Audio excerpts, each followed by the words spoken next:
Сонымен, Бейбатиманың басты емдеу тәсіліне де келіп жеттік. Ол үшін шайқының міндеттеуімен қорасында тұрған қойды 50 мың теңгеге сатып алдық. Қойдың қанынан нашақорлық пен алкоголизмнен емделгісі келген 3 жігіт шомылмақшы. Қымбатты көрермен, міне дәл қазір Бейбатима анамыздың ерекше ем үлгісі, яғни журналист ретінде зерттеу жасап көрмекпіз. Тамашалаңыздар.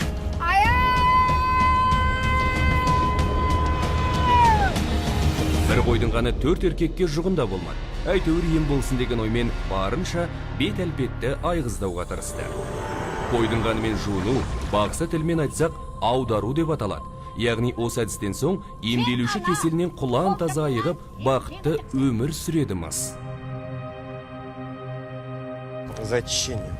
За очищение? Да, чтобы дорога была легче. Ну, все деньги отдали. Например, сколько? Ну, она потом возвращает, наверное. Когда? Я не знаю. Сколько вы отдали ей? 55.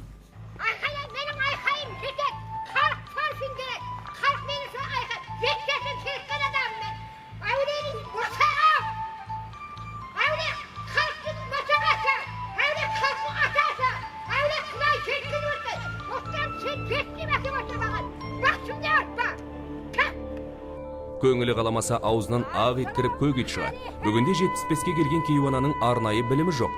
Бірақ көз аспанға түссе, бұлтпен тілдеседі, жерге қараса, қара таспен сырласады. Әремін әруақ атымен бастайтын ол ислам ілімінен де бейхабар. Жан тазалығы түгіл, тән тазалығына немқұрайлы бақсының сөзі ісімен тоғыспайды. Мен білімді арсын боп берген. Аяғымды жалғыз аяқпен бүйтіп тұрып, әлхамдулилля сүресімен.